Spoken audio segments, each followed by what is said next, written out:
चलिए आगे बढ़े, बात करें विदेशी मीडिया की। बातचीत हमने कर ली। इस दौरान अगर भारत की डिप्लोमेटिक पावर की बात करें तो एक और एग्जाम्पल सामने आया, एक और उदाहरण सामने आया है। G20 समिट में सऊदी अरब के क्राउन प्रिंस और अमेरिका के राष्ट्रपति जो बाइडेन के साथ प्रधानमंत्री की एक पिक्चर आती है जिसमें वो नजर आते हैं। सऊदी अरब और अमेरिका के बीच हाल ही में दूरियां बढ़ी हैं, लेकिन ये नई मुलाकात नए वर्ल्ड ऑर्डर का आईना है। सऊदी क्राउन प्रिंस भारत सरकार के मेहमान बनकर आए हैं। सवाल है कि सऊदी अरब और इंडिया की नजदीकियां पाकिस्तान के लिए क्या संदेश देती है? क्या पाकिस्तान को उसके रहनुमाओं ने अकेला छोड़ दिया है? ये सवाल अब पाकिस्तान के सामने है। डिप्लोमेसी का winner, Bharat game changer, Bharat Saudi महाडील। एक दौर वो भी था जब खाड़ी से आए वीवीआईपी मेहमान अगर दिल्ली आते थे तो इस्लामाबाद विजिट मस्ट होती थी। वर्तमान में ये मिथक टूट चुका है। सऊदी अरब के क्राउन प्रिंस मोहम्मद बिन सलमान पाकिस्तान का दौरा रद्द करके स्टेट विजिट पर भारत आए। अपने साथ करीब 100 बिजनेसमैन और 7 मंत्रियों का डेलीगेशन भी लाए। पहले राष्ट्रपति भवन में क्राउन प्रिंस का भव्य स्वागत हुआ, गार्ड ऑफ ऑनर दिया गया। फिर हैदराबाद हाउस में मोदी और एमबीएस के बीच द्विपक्षीय बातचीत का दौर चला। सऊदी और भारत के बीच व्यापार नेक्स्ट लेवल पर पहुंच गया। सऊदी अरब हमारे सबसे महत्वपूर्ण स्ट्रेटेजिक पार्टनर में से एक है। हमने हमारी करीबी साझेदारी को नेक्स्ट लेवल पर ले जाने के लिए कई इनिशिएटिव की पहचान की है। The Indians in Saudi Arabia had a large part in the economic growth of Saudi Arabia. Today they are 7% of the population of Saudi Arabia. PM Modi ने ट्वीट करके बताया कि दोनों देशों में grid connectivity, renewable energy, food security, semiconductors और supply chain को लेकर सहयोग पर चर्चा हुई। जो दो सबसे बड़े समझौते हैं, पहला है एक ट्रांजिट कॉरिडोर बनाने का जो कि भारत, मिडिल ईस्ट और यूरोपियन यूनियन को जोड़ेगा और बीच में पाकिस्तान कहीं नहीं आएगा। और दूसरा जो अहम फैसला लिया गया है वो है ग्रिड सर्किट बनाने का, वो ग्रिड सर्किट ट्रांजिट जो कि भारत और सऊदी अरब को जोड़ेगा और जरूरत के हिसाब से दोनों देश एक दूसरे को ऊर्जा मुहैया कराएंगे। सऊदी अरब और भारत के बीच की जो दोस्ती है वो निश्चित तौर पर चीन और पाकिस्तान को एक बड़ा झटका है।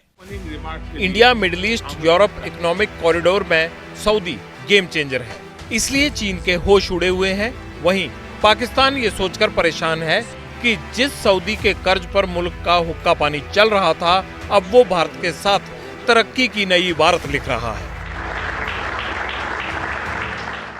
इसने मोहम्मद बिन सलमान ने कहा था, हमारे आर्मी चीफ को कहा था कि जाकर अपने तलाशी करो, क्या मांगने आ जाते हो हमारे पास? ठीक है, हमारे पास पैसे नहीं है। इंडिया जिस तरीके से अपने रिलेशन बेहतर कर रहा है, इंडिया तो पूरी दुनिया का बेताज बादशाह, उसने चांद के ऊपर गाड़ी भेज दी है। इंडिया के जरिए मुबादला अरबों डॉलर उनके पास है और हम एक डॉलर के भी पैसे मांगते हैं। डिप्लोमेसी का विनर, भारत गेम चेंजर, तुर्की का हृदय प्रवर्तन।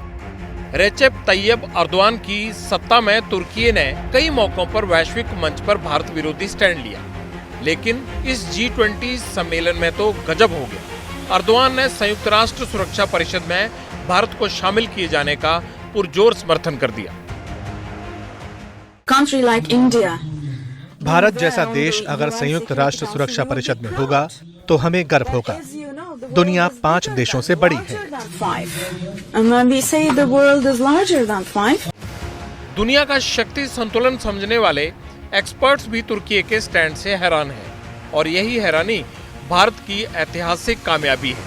तुर्की ने कठिन से कठिन समय में पाकिस्तान का साथ दिया है। शायद इसीलिए अर्दोआन का भारत प्रेम पाकिस्तान को 440 वोल्ट का झटका दे रहा है। इस्लामाबाद और नई दिल्ली का फर्क आज दुनिया महसूस कर रही है।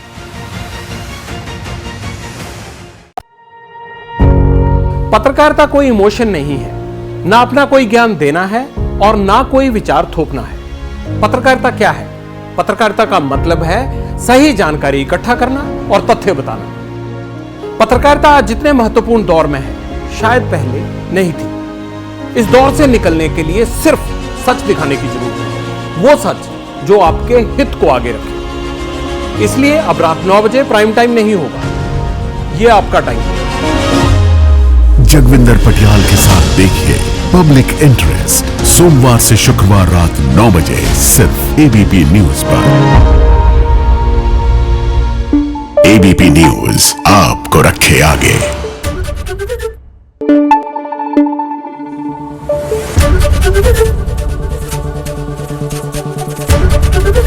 एबीपी न्यूज आपको रखे आगे।